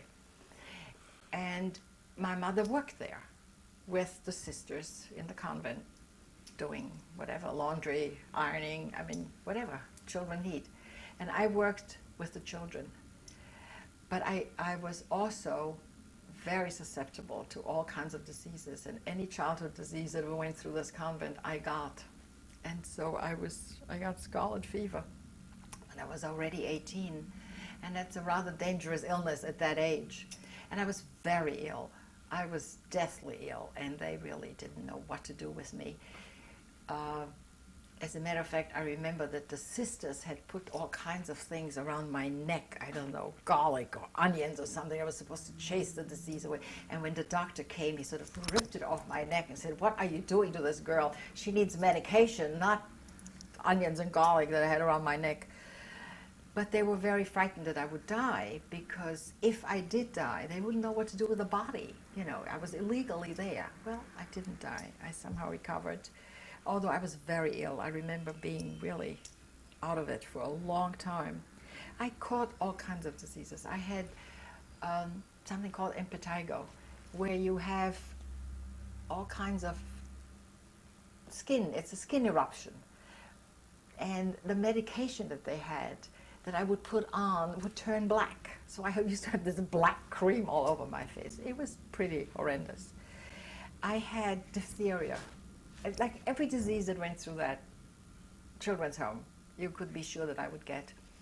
And at one point, this is over several months, this is not a long time that I'm talking about. I sort of went from one disease to another. And then there were too many Germans in the village, and they decided they had to change us again. And I had to, you know, there was They were afraid that once they saw too many Germans around, that they would come, they might ask the convent, they might ask the villagers, they might ask too many questions, and they moved me again. And that's when I went to Banneux Notre Dame. Did you become close with anyone in the Sisters Marie de Croix? One Belgian woman, a young woman who came there to help out, who lived in town, sort of. And the nuns, many of them were very good to me. I mean, there were some nasty ones and some, like anywhere else. There were some nasty ones and some not so nice ones, and some very nice ones. When you weren't sick, what did you do there? When I was working with the children, you know, taking them for a walk, playing games, wiping their noses, working with the children's home, all kinds of things like that. And then I was sent to Banneux Notre Dame. And that's when I met the priest. Banneux Notre Dame was a small village in Belgium where the Virgin had appeared in the 30s. It was said that the Virgin appeared in the 30s, and the young girl to whom she appeared came to this priest called Louis Jamin, that was his name. And it was a recognized cult to the Virgin in Belgium. It was not as recognized as Fatima or as Notre Dame de Lourdes, but it was a recognized apparition. And he was the chaplain of, I know he was the chaplain of the small chapel that was built for this, for the apparition of the Virgin. Somehow I got to know him. I'm not certain really how, unless he probably was also part of the underground and he sort of knew that I was one of the... There too, I was Simone all the way through. This is a period, I'm telling you, it's all very short really. It's sort of from 42 to 44. So I was in Banneux for a few months, and now I'm in Charneux for a few months, and now I'm in Banneux. But it was just months. Did you go with or without your mother? Without my mother. So your I mother was has with my stayed mother there? for several months. They sent her to a convent in Liège from Charneux. She went to the main convent in Liège, and I was sent to Banneux Notre Dame. And during this time, have you gotten any letters from your father while you were No, we did not. I mean, we knew sort of that he was all right. It's like, the underground would let us know he's okay. Don't worry about him. So before you went to Banneux, you were with your mother for those few months. A few months I was with my mother. What did you speak about? Did you spend a lot of time together, or? Not too much, because, we worked all day. I remember sleeping in the same room with my mother, but I don't remember really. My mother had her job to do, and I had my job to do, and then I was sick a lot of the time. So I was really in the infirmary a lot of the time, and since these were all contagious diseases, they wouldn't let her come and see me. So I was not really, I was with her and I was not with her in a way. But I became more and more estranged from my parents as the years went by, because I felt so untaken care of. So unprotected. And that only what I did on my own sort of helped me. And I became enormously, superficially, very independent. I subsequently found out how superficial it really was, but I thought I was very independent. My husband always kids me that by the time I met him, I had used up all the quota of independence, and I just finished. It's his job now. I had used up too much. But so then I was in Banneux Notre Dame, and this was also a children's home.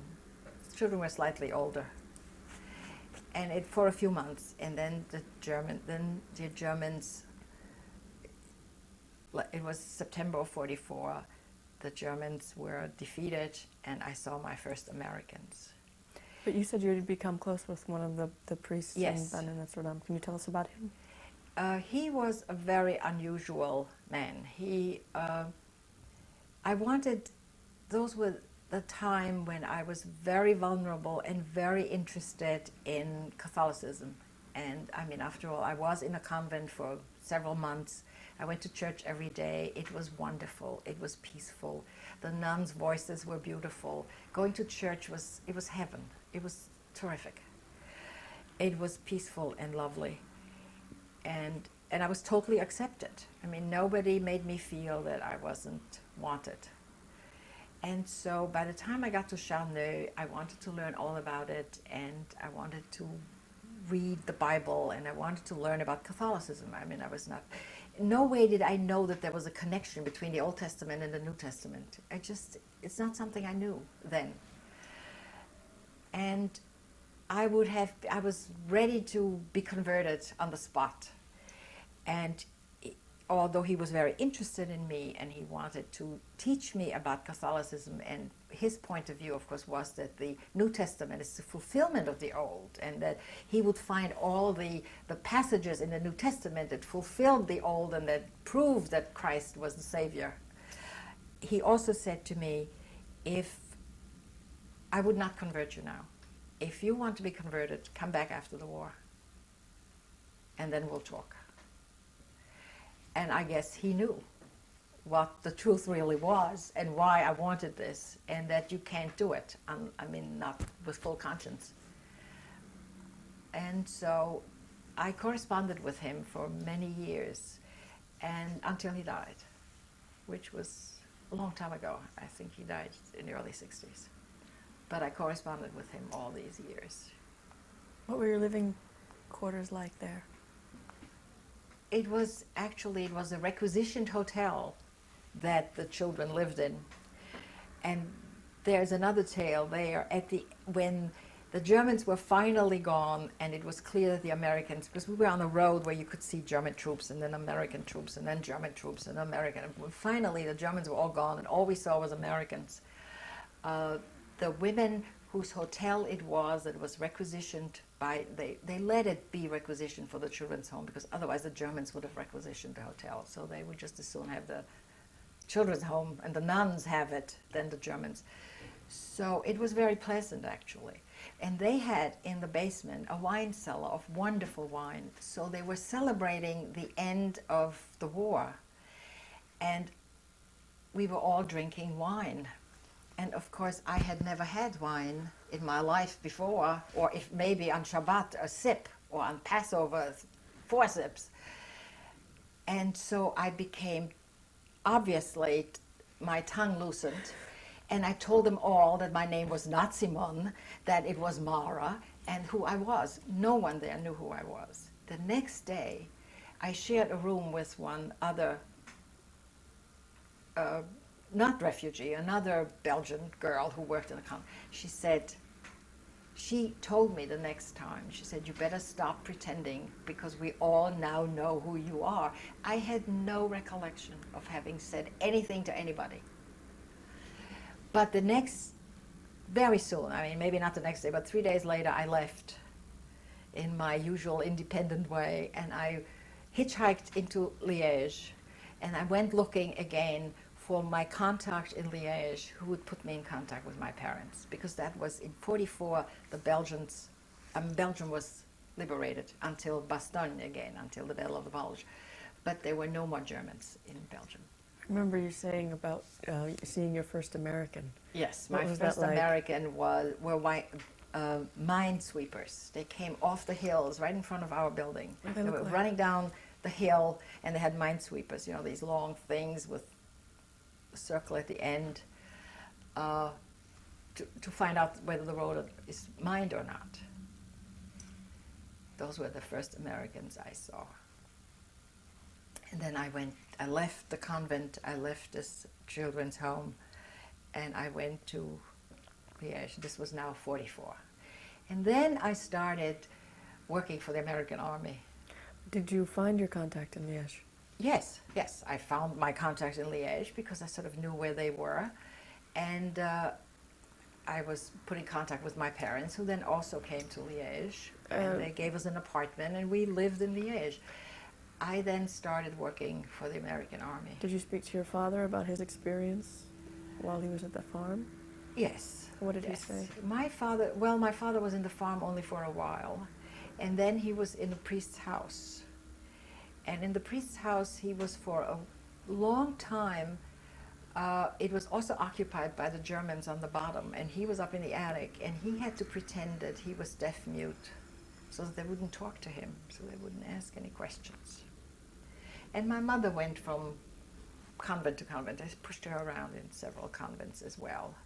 She was always working with the nuns, you know, different jobs. At one point she was they had a senile countess who was living in the convent, and my mother was her companion. Because this senile lady used to walk in anywhere. She thought she was in her chateau. And so my mother had to stop her from going into any room she wanted to go to, which was not exactly what the sisters had in mind.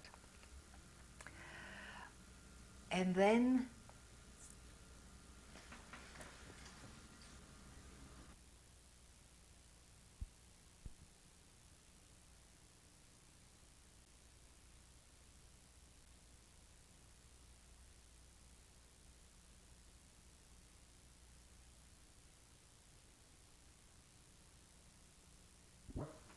The date is April 9th, 1995.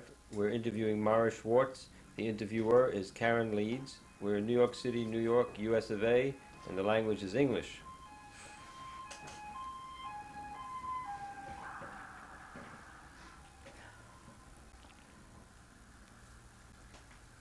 Okay, so it's after the war, and you're living right, with your we mother were and father. liberated. I'm living with my mother and father. And where are you living? In Liège. And I find it very difficult. I find it very difficult to settle down to being someone's child who has to account for what she does or doesn't do or where she goes. And I found it very difficult to sort of, and I guess my parents who lost a 12-year-old thought I was still a 12-year-old, but I really wasn't. And I had had a very difficult few years, and I found it very difficult. And so I left. I left, which was really almost an unheard of thing to do, because people didn't leave home. They got married. They didn't leave home. But I went to Namur, and I worked for an American PX. And I learned English. You forgot to ask me how I learned English. I didn't know English. I just sort of decided I was going to speak English, and I was going to pick it up. And I went to a lot of American movies, not dubbed, in English. And I remembered all that English I heard when I first came to Belgium and lived with this American family. And I guess it all just fell into place. And I have no memory at all of ever having learned or studied English. It's like I was born speaking English or something. I don't know. It obviously is not true. And I'm obviously forgetting what it was like, but I don't remember it. What did your parents say to you when you told them you were leaving? They didn't know how not to let me go. They just, I think I was just more than I could deal with. They didn't quite know what to do with me. Did you find an apartment? I first lived with a Belgian family. I lived with a family. I had a friend who lived in Namur, whom I met somewhere, a very nice young woman, and I lived with her for a while. And then I found a room somewhere, and I worked, and I sort of supported myself. And so that was, it was just the way it was. I can't say it any other way. And what did you do? But I could not stay home anymore. I just couldn't deal with it. And I think it was difficult for my parents, and they had a difficult time, and they had a difficult time with each other, and they fought a lot. I couldn't stand it. I just couldn't take it. And so I moved away. And I was in Namur during the Battle of the Bulge when the Germans came back again, and I was working for the American Army, and I was scared stiff. And everybody said, "Don't worry, nobody's going to abandon you." What did you do for them? I worked at the PX. But what were your duties? Office work. I mean, I typed, I kept records, I was just a general clerk, which also I never really learned. I just sort of picked it up. I made up some shorthand that I made up myself. I taught myself how to type on a typewriter. I mean, it's not that difficult. You just pick it up. How fast did you wind up typing? Typing very fast, but not then. I mean, eventually I typed very fast. Although, you know, you lose it. You learn it and you lose it. As I told you, I ended up being writing software for the New York Stock Exchange. Just anyway, um, that's a much later, much later. So now you're working for the PX and the Battle of the Bulge is Yes, happening. and actually, while I was working for the PX, I also worked for an American chaplain, also in his office.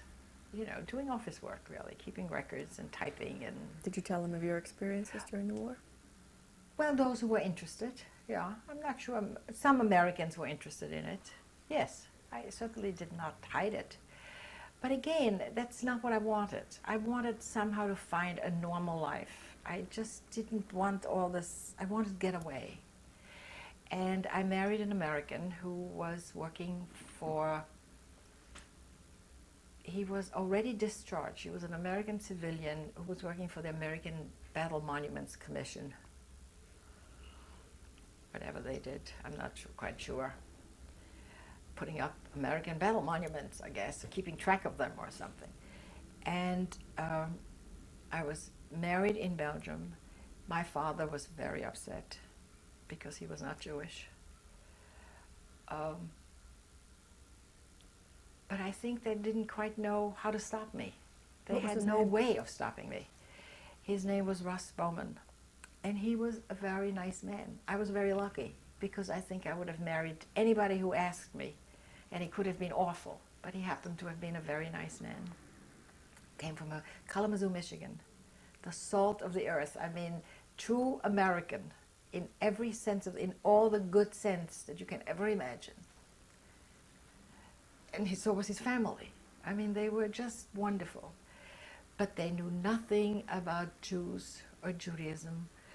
It was also a time when the Holocaust was not discussed, was not talked about. It was really Elie Wiesel who started the ball rolling with, when he wrote The Jews of Silence of Russia, and he wrote his own books. That's really when it became part of the consciousness of the world.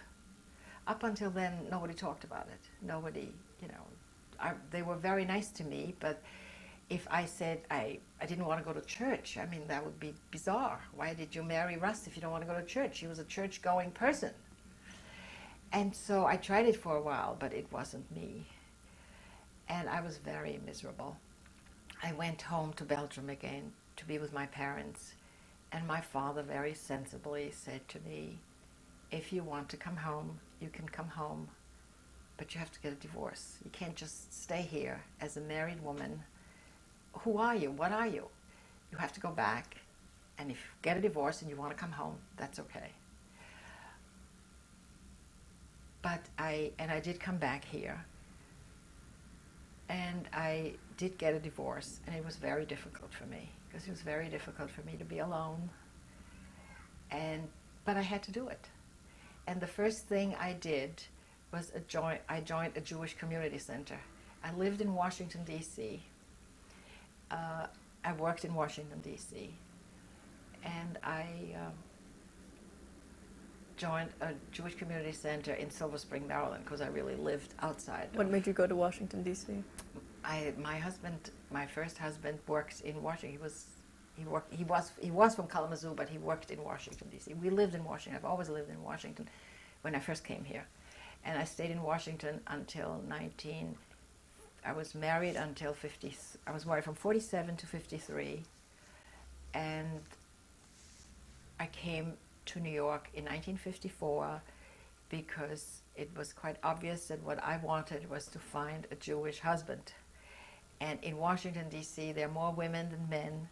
And in my usual independent way, I went about finding a Jewish husband. I had to come to New York, that's where you'll find a Jewish husband. And so I worked, when I came to New York first, I had a contact. I worked in Washington for Frieda von Reichmann, who was a psychiatrist at Chestnut Lodge. It's a private mental institution. And it was sort of the beginning of my learning about life. I learned how to set a table. I learned how to entertain, how to have friends, because I was her private secretary, and that's sort of what I did for her, but I learned it from her. And she was very attached to me, and I was very attached to her. But she understood that Washington was not the right place for me, and that I should leave and I should come to New York. And she spoke to a few people about me, and I found a job really because she had talked about me to someone, and I worked for a doctor at Albert Einstein College of Medicine in the Department of Psychiatry. And that's where I met my husband, Lester, who was then the chief resident at Einstein in '55. And where are your parents during all this? My parents stayed in Belgium until 1952, when I brought them over, because they really didn't want to remain in Belgium. I was married in '47. I became a citizen in '49. They sort of felt I was their only child, and since I was here, they wanted to come here. My father died very soon after he came here. They came in '52, he died in '53. It was very hard for him to readjust to another language, another country, he couldn't quite do it. My mother was much younger than my father, and she did fine. She, was around. She knew my sons. My father never did. Where did she live? She lived in Brooklyn. My mother was very close to us when once, I was married and I had children. She was here a lot and was very close to the children.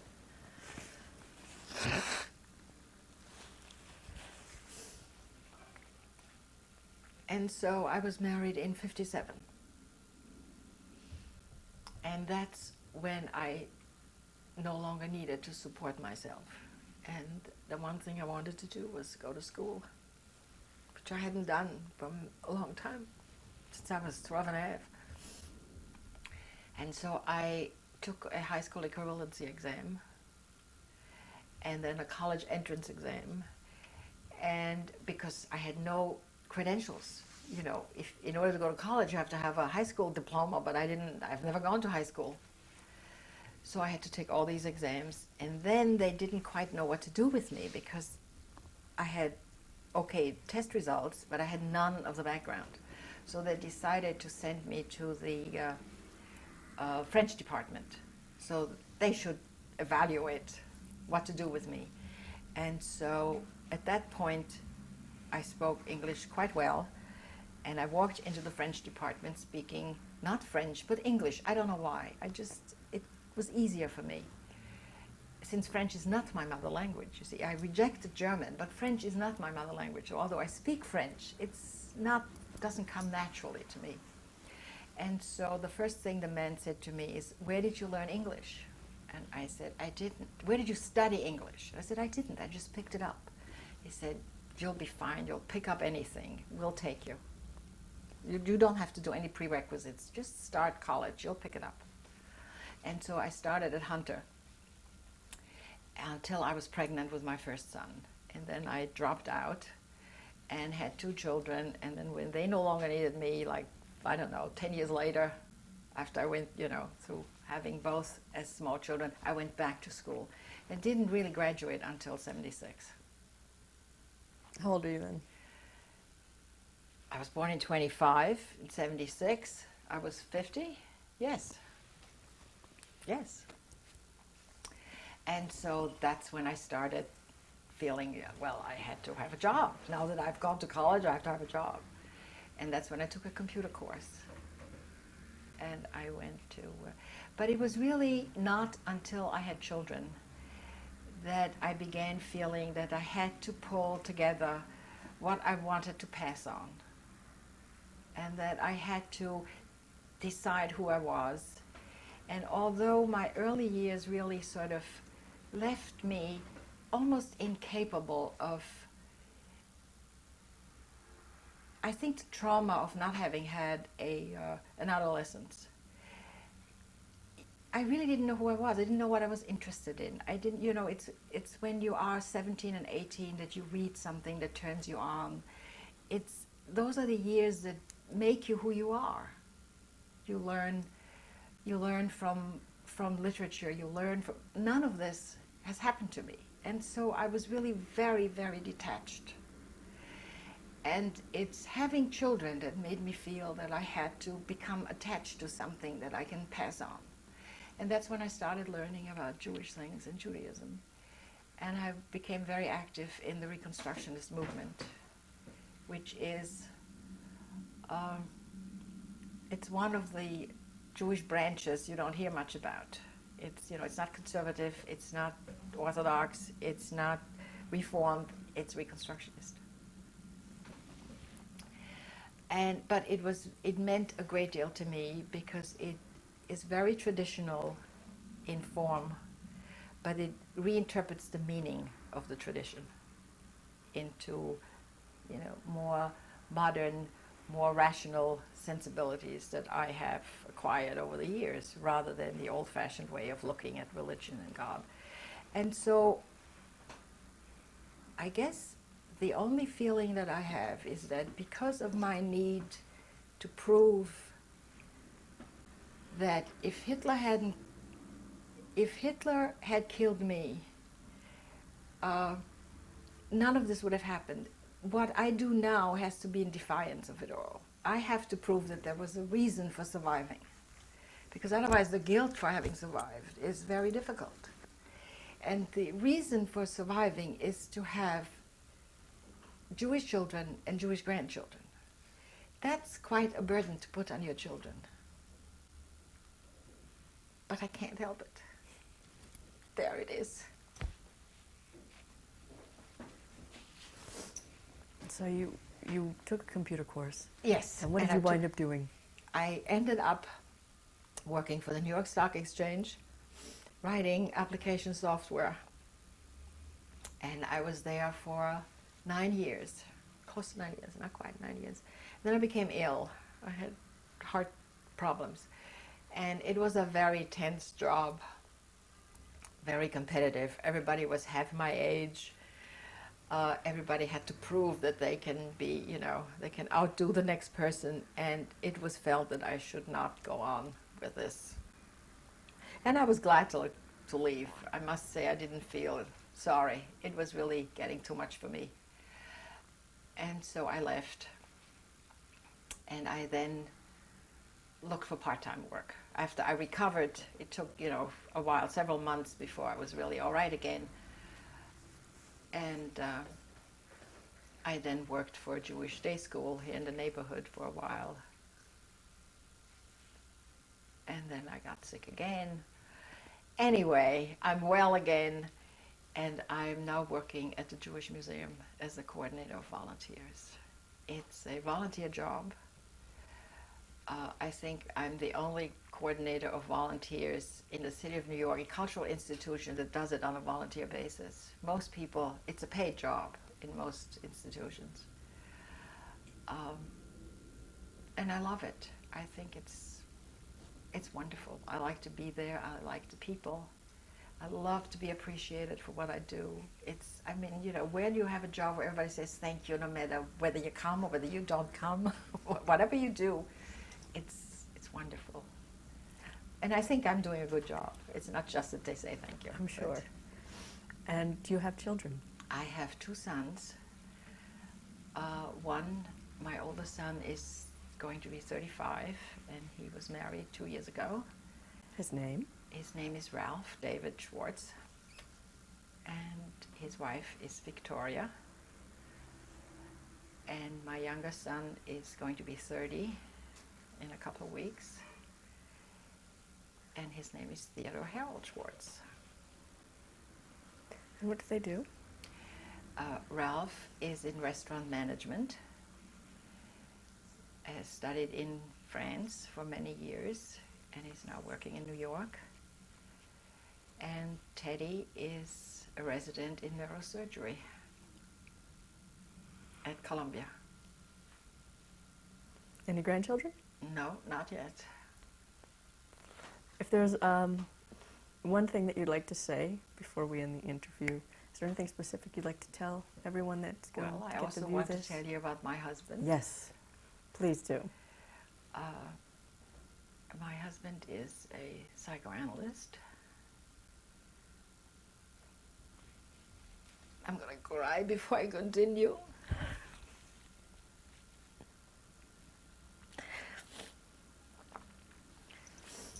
And he's given me more.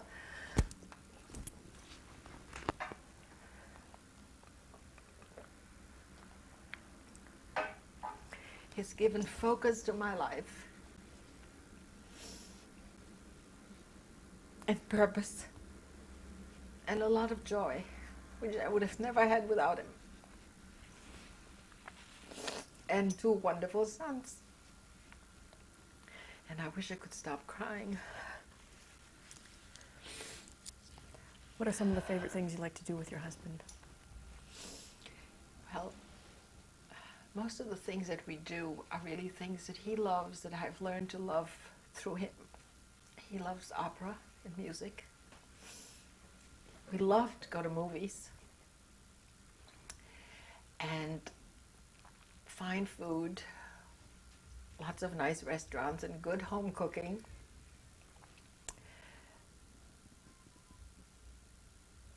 And going for a walk on the beach, which he loves more than I do, but I do it. Which beach? Oh, we have a house in East Hampton. Oh, and gardening. He loves gardening. I love the house, but What kind of house is it? it's a house right on the water, on the bay. It's very beautiful. And we have lots of nice vegetables and flowers that he grows. Who decorated the house? We do it together. Yes, we do all of this together. We always have a saying that if one of us doesn't like it, we don't buy it. We have to both like it. Otherwise, out it goes. Or we don't have it. And we go there every weekend, practically all year long. Not in the winter. I mean, in the winter we go every 2-3 weeks, but we are there a lot of the time. We're going to meet your family after this, but before we do that, is there anything else that you'd like to say? Well, I don't. I was thinking before you came, I said to myself, why am I doing this? I'm still not sure why. And I'm actually afraid to look at it. I think I'm going to look at the tape and I'm going to say, oh my God, this can't be me. But I'm going to have to look at it. I won't ignore it. And I suppose I sort of feel grateful that Steven Spielberg decided to do all of this.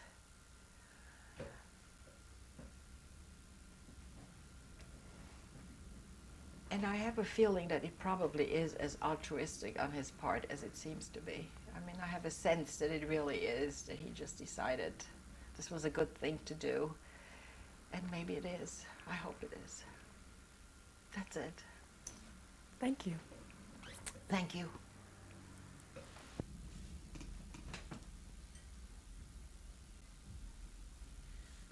So this is the family. This is the Okay. family. Yes. And we're going to start now. Would you introduce everyone from wherever Okay. you feel? All right, this is my husband Lester, my son Ralph, my son Teddy, and my daughter-in-law Victoria. Asking the children, what we like to ask them is, do you have anything you'd like to say about growing up as the child of a survivor? Start with. I have some memories that I was thinking about as I drove over here. I thought I might mention. One was, I guess, the first time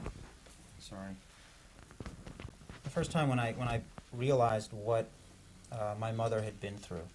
That when I was a child growing up, whenever she would talk about her experiences during the war, they always seemed like adventures to me, and I would always want to hear more about these adventures that I would like things you would see on television, and my mother wouldn't talk about them that frequently, only on certain occasions. And I recall the first time I really realized that they weren't just adventures was when I was at a Hebrew school class, and they had asked my mom to come speak. And I was sitting there with all my friends, and she was up in the front in our synagogue, and she started speaking about what had happened to her. And I remember she started crying. And my whole mood just instantly changed, because I was initially sitting there very excited with my buddies and wanting to hear what she said, and sort of, hey, cool, check out what my mom went through, And once she started crying, and it was obvious that these were such somber memories and such serious memories that it wasn't just, they weren't just adventures anymore, but they were real experiences that I had to think about, and think about her in the context of those experiences. And I think they have definitely shaped this whole household. And growing up in this household, sometimes, and usually in unspoken ways, but occasionally in spoken ways. And there was something else I was thinking about was my brother and I, and my father as well, have all, whenever we are interested in a new experience, or excited about doing something new, or sort of taking risks, I guess, or traveling somewhere that might be dangerous, or engaging in some activity that has some sort of risk, or putting ourselves in some sort of situation that would be uncomfortable and unpleasant to be in, either emotionally or physically.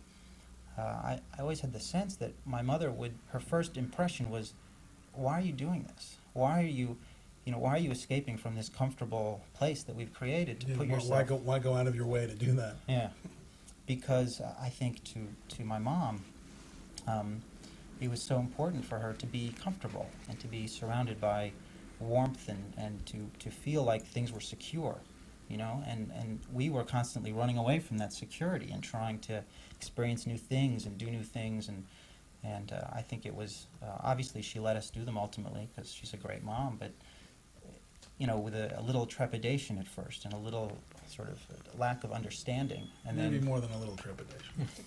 Which she tried to hide, if she could. Next. Well, I think whereas, I think whereas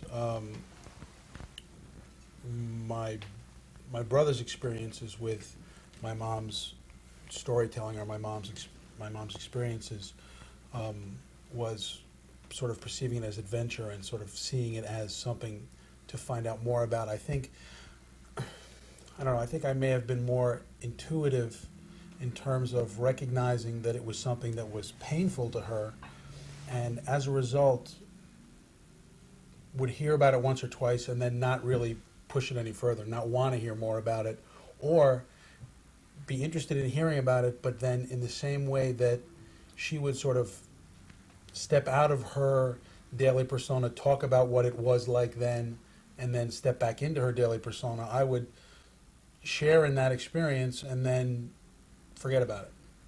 In the same way that she would forget about it, I'd say, oh, okay, fine, and then go ahead as if we hadn't had this conversation until it would come up again.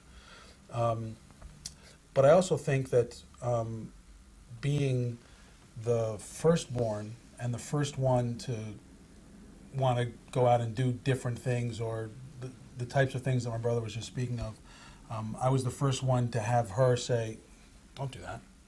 I was a very, at least from what I've been told of my very early childhood, very active, very aggressive, and I was always constantly getting into things and running around and being very physical, and that was very anxiety-provoking for my mother, because she wanted me to be just the way I was and very safe and very calm, and I'd be climbing the fence or running down the fence or running across the street or something, and she'd be screaming after me or whatever.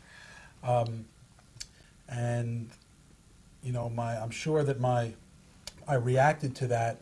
She would say no, and I would say yes, and she would say no, and I would say yes, and then that would manifest itself in any one of a number of different ways. spent a number of years riding and racing motorcycles, which made her very, very happy, I'm sure. And doing things like that, I guess, because there was a pervading sense that you shouldn't do that stuff, or it's not good to do, or why go out of your way for that. And, you know, it was, my mother went to such extremes and to such extents to give us a sense of security that we would just take it for granted.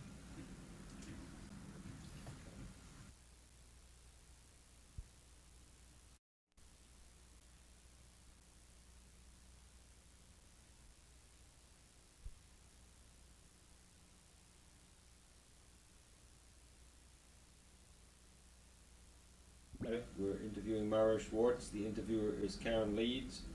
We're New York City, New York, US of A, and the language is English. That's all I have to relate at the moment, I think. But there's no question that it certainly has had a pervasive influence on the way in which we grow up and the way in which we look at things and the way in which the way we feel about ourselves relative to each other and our past and ethnic heritage, as well as I think the way we view ourselves with respect to the rest of the world around us today. When you decided to get married, was it something you discussed with your wife? Your mother's experiences before she met her, or did it come out after you were married? No. It definitely was discussed before we were married. You know, it was something that, but that's, you know, that's part of, I don't think it was, I had to sit down and make a conscious decision that this is an issue that needs to be discussed. I think it was just a natural flowing from just getting to know each other, because it's, you know, part of me and us and who we are. Who we are. You know, if she was marrying into a family, she should know about the family. How did it make you feel, Victoria? I don't know. Did you find it intimidating at all? A little bit. Different culture than I was used to. I was brought up in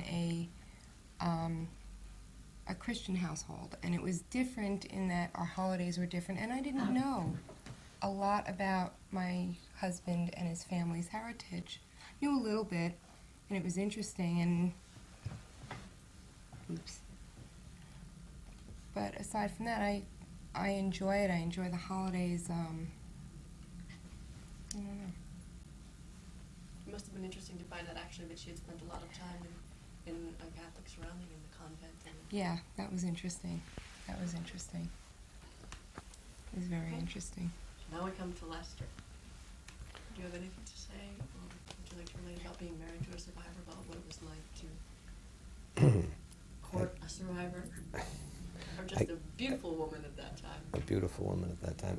It would be, I could talk for far more than you have tapes, because it's, I think, turned out to be, I think when we got married, although I knew about Mara's background, at that point, and that was in the late 50s, I don't think I yet had any true sense of what the effect was going to be on everybody, what the effects really were for Mara, and what they would be for all of us. That is something that developed over time. I think at the very beginning, I think it was Mara wanted very much to be American, and wanted very much to put what had happened to her behind her. It became evident, particularly once we had children, and as her own sense of the past began to sort of crash in on her, it became evident that that was not going to be possible. And it started really a whole, there were certain books that she read, and certain which would lead to her weeping for periods of time, and things that she couldn't possibly watch on television, and are gradually becoming more involved in Judaism, or wanting to have some sense of Judaism for our family and our children. And as the years went on, it became more and more clear of just what it meant to be a survivor, and that it's something that is totally, it's pervasive. It affects the life of the survivor forever, and it affects the children as well. The children of survivors are different, live in a different world than the people around them. And I think our children who grew up with, you know, comfortable Upper West Side families, comfortable schools and so forth, began gradually to have a sense that they really were different from the other children, as much as they might have tried not to be, because their background was something totally different from what their friends' families, friends' mothers, had any sense of. So I think I'm a psychoanalyst, and over the years, I've come to, I've worked with people also who have had this experience, and I know how that it is, you know, people who are survivors lead a different life from the people around them. They're never safe. I want to thank you all for coming and showing your support. Love the So do I.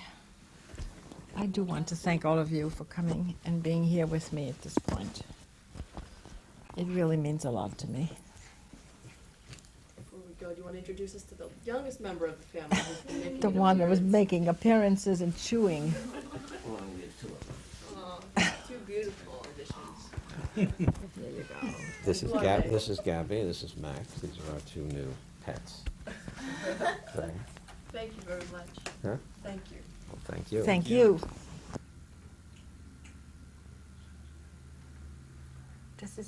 These are pictures of my grandfather and grandmother who were killed in Theresienstadt. His name is Alte Jankel Rosenkrantz, and her name was Zipporah Rosenkrantz.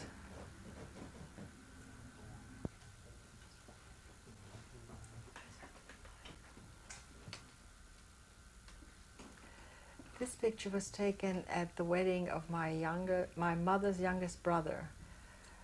In the foreground, I'm a little girl of about 10 or 11. The bride and groom are, on each side of the bride and groom are my grandfather and my grandmother.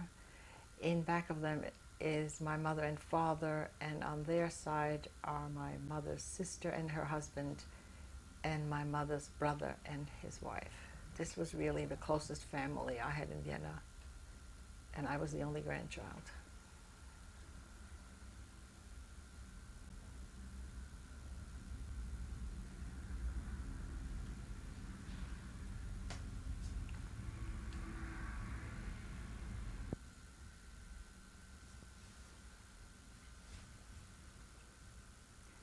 This is a picture of my mother and father and me just before I left Belgium to come to this country. It was taken approximately in 1946.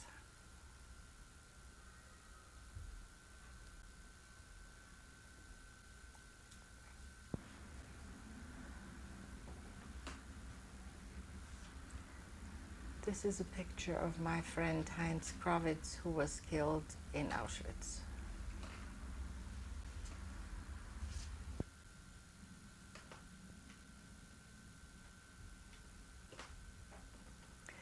This is my uncle, my mother's older brother, who was killed in a concentration camp, but we don't know which one. What's his name? I blocked on his name. His name was Bruno Rosenkrantz.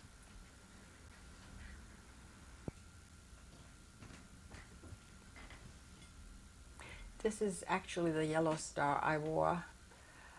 I think it was first given to me in 1942 when I lived in Tilf, and I had to wear it on all my outer clothing every day.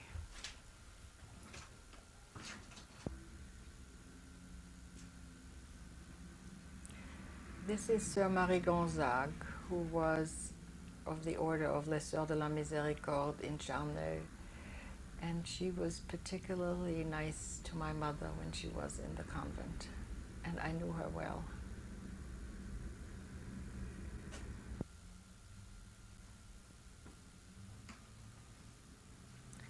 This is a picture of a priest whose name was Louis Jamin. He was l'Abbé Jamin, and he was very instrumental in helping me at the end of the war, the last few months of the war.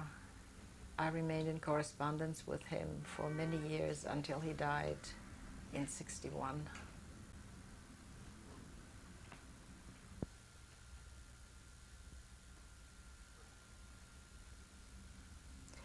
This was the village priest in the village of Charneux, in whose house my father was hidden when he was in the upstairs of his house, and he had to make believe he was deaf and dumb because the downstairs was occupied by the Germans. His name? I don't know.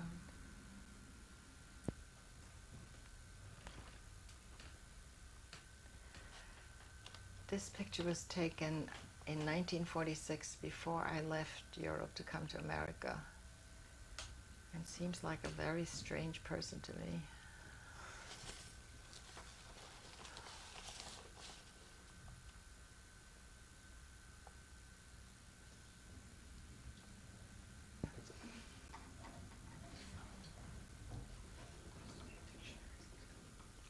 This picture was taken a year or so after I came to this country, and it seems to me like my attempt to look American.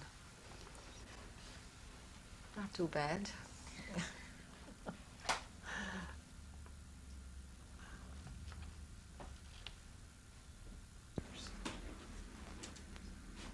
Okay. This is taken in 1987 when Ralph graduated from a school in Paris, and he posed for this picture very reluctantly, although he looks like he's enjoying it. I want to show these again. This was also taken in 1987 when Teddy graduated. When was this taken, Lester?